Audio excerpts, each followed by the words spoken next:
lot of ways we could go with this one to start, but let's just start with the free throws to end it. You missed the first one, able to make the next two. What was going on through your mind in that situation? Make them put yourself in a position to win the game. There's still 3 seconds to go, so we didn't know after they challenged it. They lost the challenge. They had no more timeouts, so I knew no matter what. We knew no matter what if I make them, that they were going to be coming right at us. So just go up there and make them, and then get a stop. Look, I don't know who needs to hear this today, but Dillon Brooks didn't just hit a shot. He tried to publicly embarrass LeBron James. A dagger 3. Right in his face, with the game on the line. And for a moment, it looked like the Lakers were about to collapse again. But here's the crazy part. Even after that disrespect, even after that dagger, even after LeBron nearly gave the game away at the free throw line, the Lakers somehow escaped with a win. This game exposed something much bigger, and nobody is talking about it. And here's the funny part. After all the trash talk, after the chest bump, after Dillon Brooks hit that dagger in his face, listen to how LeBron explains it. No frustration, no pushback. He simply says he's going to compete. I'm going to compete. Just hear this. You and Dillon Brooks have had some run-ins in the past. Tonight it happened again. Do you embrace that edge? What do you think of his approach when he plays your teams in particular? I just like to compete. He's going to compete. I'm going to compete. We're going to get up in each other's face. Try not to go borderline with it.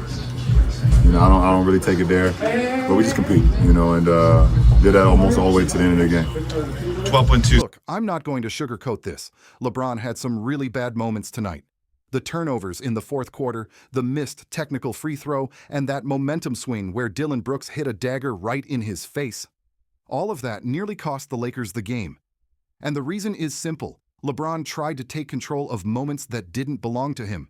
He forced himself into the technical free throw that Luka should have taken. He rushed possessions when the team needed composure, and he let Brooks get inside his head. Those mistakes pushed the Lakers straight toward a collapse. But honestly, the only reason the Lakers were even alive in this game was because of the bench. LeBron admits the bench, not the stars, saved him from another disaster. Vanderbilt hasn't really played a ton in the last 10 games or so. He had some big moments. Jackson Hayes had some big moments. Gabe Vincent had a floater, had a 3 at the end of the third. What about those guys' contributions? Our bench won us the game tonight. It's that simple. Our bench won us the game tonight. Vando, for not being in a rotation for a minute, for him to come in, give us that spark, 7 and 7, 6 offensive rebounds, I believe he had. Defensive prowess, couple steals. Jackson, Gabe, Jake, everybody, our bench won us the game. Those guys were everywhere. Hustle plays, second chance points, defensive energy, all the stuff the starters failed to bring in the clutch. When the team was falling apart, when LeBron was struggling to make the right decisions, the bench is what kept this entire game from slipping away. They didn't just contribute, they literally saved the Lakers from a disaster.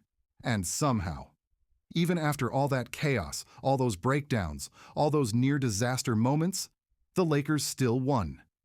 And the reason is one single sequence, that controversial foul call at the end. That whistle stopped the Suns' momentum, put the ball back in the Lakers' hands, and gave them the window they needed to close the game.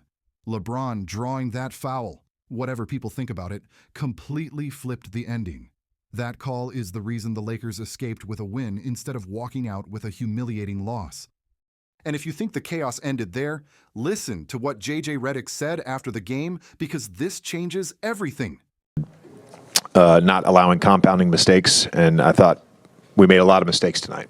A lot of mistakes. We had kind of left. Luka and I talked. I thought Luka was going to shoot it. I walked back. LeBron was at the free throw line. He shot it. I don't know what the dialogue on the court was. And, we did this, at some point last year, early in the season, we kind of designated, here's who's going to shoot the technicals. And, every team is different. Sometimes it's the superstar. Sometimes it's the best free throw shooter. Sometimes it's a guy who maybe needs to see the ball go in the basket. Like, it's all situational.